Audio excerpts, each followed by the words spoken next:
ज्यादा अपनी उपलब्धियों पे अकड़ो मत, ज्यादा अहंकार मत करो। जो उपलब्धियां मिली हैं उनका उपयोग करो। भगवान महावीर ने कहा है, लेकिन उन उपलब्धियों पे अकड़ के मत जियो, क्योंकि जो आज है वो कल रहे इसकी कोई गारंटी नहीं हुआ करती है। ध्यान रखना, आज तुम्हारे पास सब कुछ है, कल तुम्हारे पास कुछ ना होगा। बुलंदी देर तक किस शख्स के हिस्से में रहती है, बुलंदी देर तक किस शख्स के हिस्से में रहती है।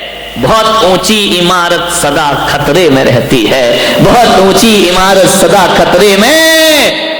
इमारत जितनी ऊंची होगी उतना खतरा बढ़ेगा, जितना नाम कमाओगे उतना खतरा बढ़ेगा, जितना यश कमाओगे उतना खतरा बनेगा, जितने चर्चित होगे उतने खतरे पैदा होंगे। ध्यान रखिए, सोचना है आपको, ज्यादा मत अकड़ो।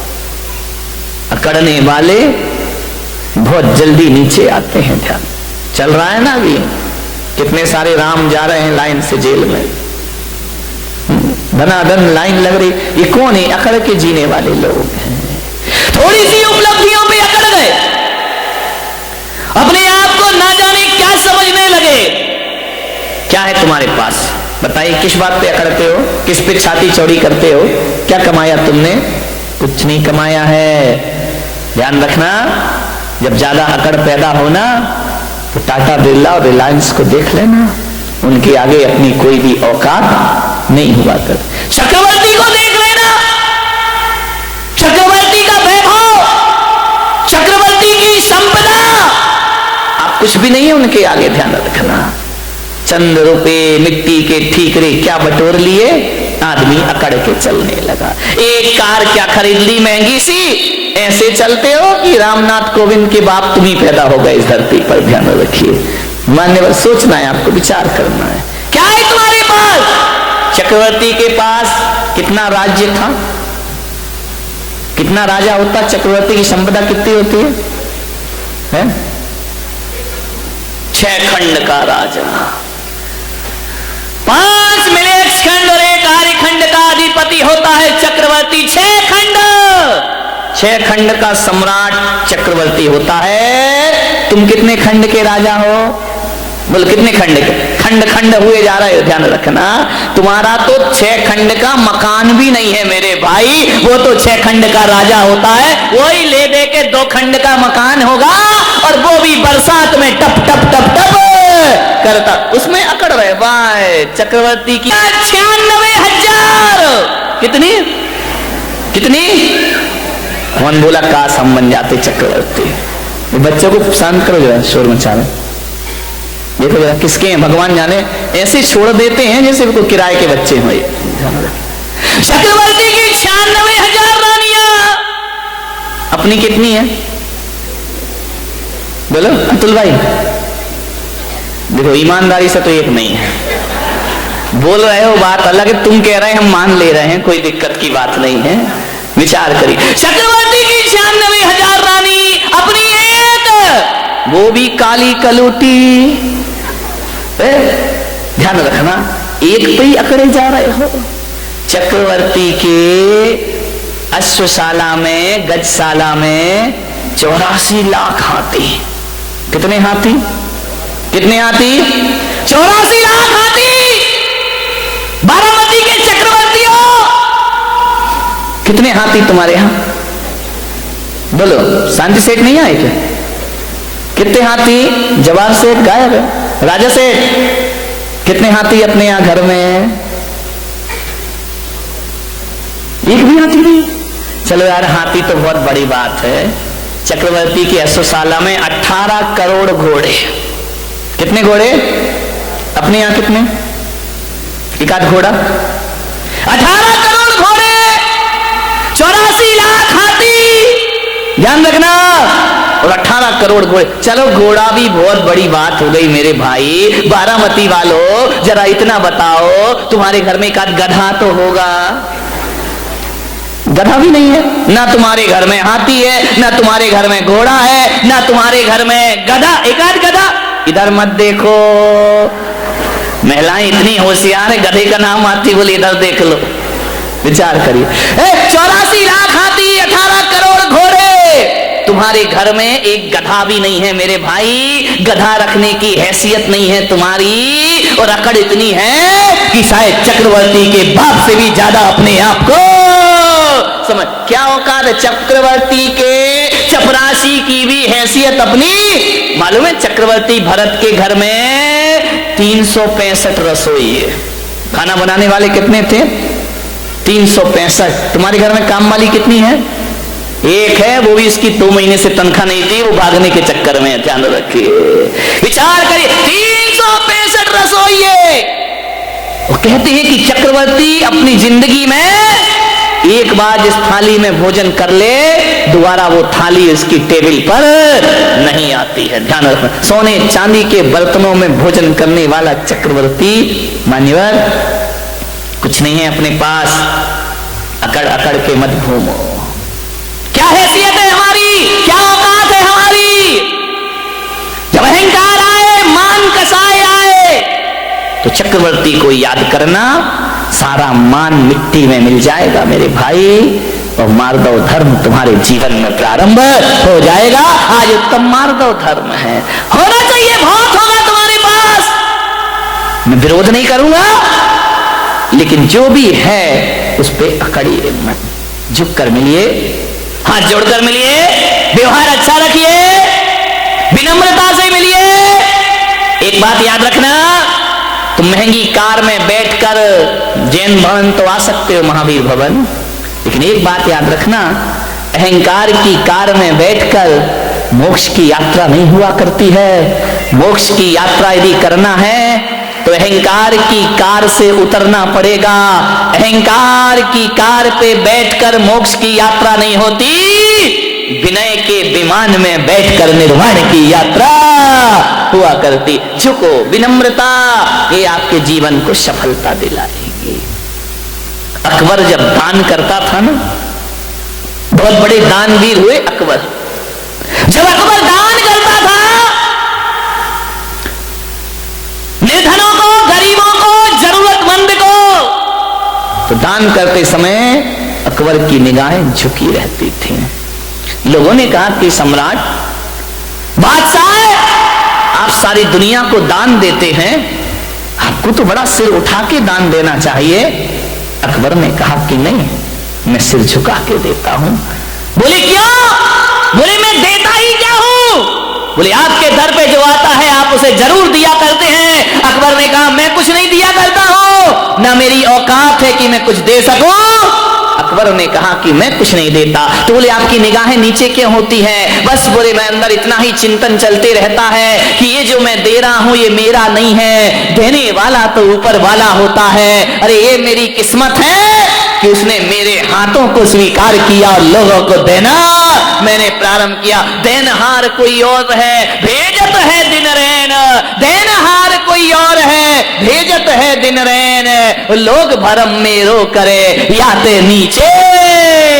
लोग कहते कि हम दे रहे हैं, आपने बोलियां ले ली, पैसा दे दिया, दान कर, ये आपने नहीं किया। ध्यान रखना, पैसे तो वेश्या के पास भी होते हैं मेरे भाई, लेकिन उस वेश्या के पैसों की कोई कीमत नहीं हुआ करती है। पैसा आपके पास भी है, पैसे वाला वो नहीं होता है जो पैसा जोड़ जोड़ के रखता है। पैसे वाला वो होता है जो दोनों हाथ लुटाने की ताकत रखा करता है। ध्यान रखिए, अकबर ने कहा कि मैं कुछ नहीं दे रहा हूं, ऊपर वाला दे रहा है। ध्यान रखना, आप दान नहीं कर रहे हैं, थोड़ा सा दान करके मेरा नाम नहीं लिखा, मेरा नाम नहीं आया, मेरा फोटो नहीं छपा, वर्तमान महाविश्वरूप करही नीच गति जगत में। ध्यान रखिए, कुछ नहीं, जब भी दान देने का भाव जगे अकड़ना मत। हमने इतना दिया और हमें पूछा ही नहीं, हमें माला ही नहीं पहनाई, हमारा नाम ही नहीं लिया, हमने इतना काम किया, हमें कुछ सम्मान ही नहीं मिला। मान महाविश्वरूप करही नीच गति। ध्यान रखना, यदि संतों का कोई काम कर दिया तो कोई एहसान नहीं कर दिया है, एहसान तो संतों ने तुम पर कर दिया जो तुम जैसों से सेवा स्वीकार कर ली, ध्यान रखना। आपके ऊपर संत का एहसान है, आपने संत पे कोई एहसान नहीं किया, ध्यान रखना। अकबर ने कहा एहसान तो ऊपर वाले का है जिसने मुझे इस योग्य बना दिया, ध्यान रखिए। देनहार कोई और है, भेजत है दिन में। लोग भरम मेरो करे याते नीचे नैन। मेरे भाई, माधव धर्म कहता है किसी का परोपकार करो तो इस हाथ से करो, उस हाथ को पता नहीं चलना चाहिए, ध्यान रखना, खबर ही नहीं होना चाहिए। वह माधव धर्म। 1000 रुपए का, 500 रुपए का पंखा क्या दे देते हो, हर पंखुड़ी पे नाम, फलाने सेठ की स्मृति में, उनके पुत्र, उनके पौत्र। कमाल हो गया। एक पंखे में मैंने देखा इतने नाम लिखे, इतने नाम लिखे। वो तो गनीमत थी कि पंखा 3 पंखुड़ी का था, 4 का होता तो और पुरखों के नाम भी उसमें आ जाते। अब विचार करें, नाम लिख देते, मेरा नाम मान महाविश्वरूप करही नीच गति। अब बता, ये पंखे पे नाम लिखा देते हो, 1500 रुपए का पंखा, उस पे नाम लिखा दिया आपने। अब बताओ, नाम लिखाने के बाद पंखा तो ऊपर उल्टा लटकेगा। अब जैसे जैसे वो घूमेगा वैसे वैसे तेरे जन्म मरण का चक्कर घूमते। क्या आजकल नाम लिखने की बड़ी परंपरा हो गई है? बताओ विठल भाई, नाम भी ऐसा लिखते हैं सफेद मार्बल पे काले अक्षरों से। मैंने कहा यार दान दिया है तो काले अक्षर से काहे को नाम लिखा है? अरे बोले नाम लिखवा के इसने सब अपना सफेद को काला। एक जगह तो मैंने देखा, एक तीर्थ पर मैं गया, हर सीढ़ी पर नाम, एक सीढ़ी पे नाम लिखा हुआ है। मैंने कहा क्या दशा हो रही है तेरे? अरे 1000, 500, 2000 रुपए दे दिए होंगे, हर सीढ़ी पे नाम लिखा है। अब जितने लोग जाएंगे जूते भरी लात तेरे ऊपर रखेंगे, पैरों से कुचलते जाएंगे, अपने नाम की ये दुर्दशा कर ली। ध्यान रखिए मेरे भाई, एक बात याद रखना। एक भक्त मेरे पास आया, बोले महाराज आपके नाम का पेन बनवा दो। मैंने कहा क्या करेगा? बोले फोटो लगी रहेगी, लोग लगाएंगे। एक बोला आपकी फोटो बटवा देता हूं, एक बोला महाराज आपके नाम का ये बनवा देता हूं। अब आ जाते हैं चेले, क्या करें? मैंने कहा कोई बात नहीं। मैंने कहा क्यों लगवाना चाहता है? बोले मैं अपने गुरु का प्रचार करना चाहता हूं, मैं अपने गुरु का नाम करना चाहता हूं, मैं महावीर का प्रचार करना चाहता हूं। मैंने कहा एक बात ध्यान रख, मेरे नाम के ना पेन बनवा। लेकिन लोग मानते नहीं है, लेके चले जाते हैं। मैंने कहा ना मेरे नाम के पेन बनवाओ।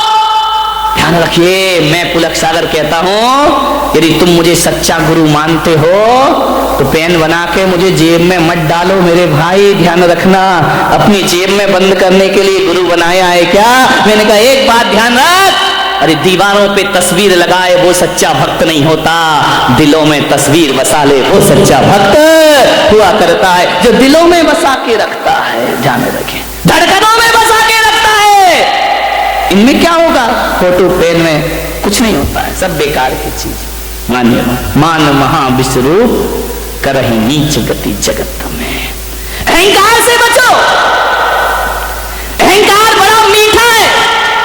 एक शराब वो होती है जो मुंह से पी जाती है, और एक शराब वो होती है जो कान से पी जाती है। ध्यान रखना, मुंह से पी शराब तो चढ़ के रात सुबह उतर जाती है, लेकिन जो शराब कानों से पी जाती है उसका नशा जिंदगी भर भी उतरने वाला नहीं है। कान से प्रशंसा, अहंकार, प्रशंसा ऐसी शराब है जो कानों से पी जाती है। ध्यान रखना, ज्यादा प्रशंसा के भूखे मत बनो कि मुझे प्रशंसा नहीं मिली, मुझे प्रशंसा नहीं मिली। अरे गुलाब को कोई गुलाब ना कहे तो क्या उसकी खुशबू में कोई फर्क पड़ा करता है? ध्यान रखिए, जरूरी थोड़ी है कि गुलाब को गुलाब कहो तभी वो महकेगा, जरूरी थोड़ी है हीरा को हीरा कहो तभी उसकी चमक दिखाई देगी। अरे गुलाब को गुलाब ना कहो तो भी महकता है, और हीरे को हीरा ना कहो तो भी हीरा चमकता है। ध्यान, किस प्रशंसा की बात करते हैं? प्रशंसा का भूखा आदमी, प्रशंसा के 2 शब्द। सबसे ज्यादा प्रशंसा की भूखी है महिलाएं, नहीं यहाँ वाली नहीं, बंबई वाली। तुम्हारी तो मैं आगे जाके करूंगा। इतनी भूखी, 4 शब्द अच्छे बोल दो, 1000 काम करा लो इनसे। ध्यान रखिए, प्रशंसा के भूखे मत बनो। ध्यान रखना, बड़े बड़ाई ना करें, बड़े ना बोलें बोल, और हीरा मुख से ना कहे कि लाख हमारा मोल। अपनी कीमत हीरा थोड़ी बताता है, पब्लिक बताती है कि हीरे की कीमत क्या हुआ करती। खुद की प्रशंसा खुद ही करते रहो, करते रहो, करते रहो, मान महा विस्रूप करही नीच गति जगत में। खुद की प्रशंसा में। एक बार क्या हुआ, यमराज धरती पर आए और यमराज ने कहा अपने यमदूतों से कि जाओ, उस मूर्तिकार का समय हो गया, उसे लेकर के आइए। यमदूत आए, मूर्तिकार बड़ा होशियार था, बड़ा बुद्धिमान था, ऐसी मूर्तियां बनाता था, ऐसी मूर्ति कि मूर्ति को देख के आप कह नहीं सकते थे कि असली है या नकली है। एक बार उस मूर्तिकार ने सोचा कि यार दुनिया से मुझे भी जाना पड़ेगा, एक दिन नंबर आएगा। किसी वकील ने सलाह दे दी कि एक काम कर, तुझे यदि यमराज यमदूत लेने आए तो थोड़ा सा धोखा दे देना, मौत को धोखा। बोले हाँ। तो यमराज मालूम है मूर्तिकार ने क्या किया, वकील की सलाह पर अपनी जैसे 7 पुतले बना लिए, और एक दिन जब यमदूत लेने आए तो 8वीं जगह खुद जाके खड़ा हो गया। यमदूत ने देखा कि यार इसमें कौन है मूर्तिकार, ये 8 के 8 तो एक से लग रहे हैं, एक सी डिजाइन, एक सा कलर, एक सा रंग, एक सा रूप। यमदूत ने थोड़ी देर देखा, लौट गए। मूर्तिकार बड़ा खुश हुआ कि यार आज मैंने यमदूत को धोखा। जैसे ही यमदूत यमलोक वापस लौटे, यमराज ने कहा क्यों रे खाली हाथ आया? बोलिए तू मेरा धंधा बिगाड़ दिया, जो भी जाता है खाली हाथ लौट के। बोले यमराज बहुत दिक्कत हो गई। यमदूतों ने कहा, यमराज ने कहा क्या दिक्कत हो गई? अरे बोले किसको लेके आई, किसका नंबर है? अरे बोले तुम्हें अकल नहीं है, सबके नंबर फिक्स हैं, जिसका है उसे उठा लाओ।